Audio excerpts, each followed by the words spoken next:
Hai Sarah. Baru-baru ni ada orang tanya promosi untuk raya tak ada ke? Raya Aidilfitri ke? Bukan, tu lepas dah. Raya Aidiladha lah pula. Untuk Sarawak mestilah ada dah. Istimewa untuk Sarawak ada promosi riang-riuh Aidiladha, diskaun sehingga 30%. Nak tahu gapo je ada dekat promosi ni? Mari tengok. Untuk Al-Quran, kita ada diskaun 30%.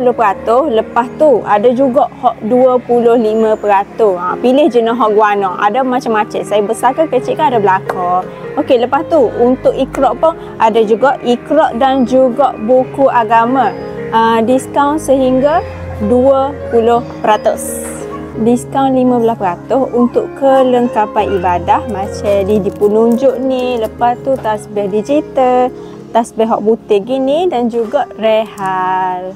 Untuk peminat novel, jangan risau, kita beri juga diskaun. Diskaun 20%. Novel viral saja ni. Lepas tu untuk komik pun sama juga, kita bagi diskaun 20%. Untuk buku kanak-kanak pun kita ada beri diskaun 25%. Untuk buku-buku terpilih sahajalah.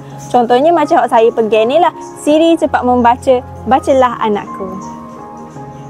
Selain daripada komik, novel, kita ada juga untuk buku akademik, diskaun 20% untuk yang ni, UASA ni dah. Untuk rujukan dan juga latihan.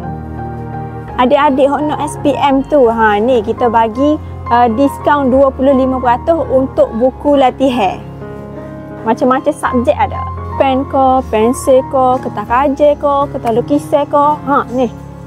File ni pun banyak-banyak belakang ni pun ada diskaun. Jadi, pakat mari belakang Raya Haji ni di SMO Bookstore sempena promosi riang-riuh Aidiladha yang bermula 29 Mei hingga 22 Jun 2025. Pakat mari belakang sebelum promosi habis.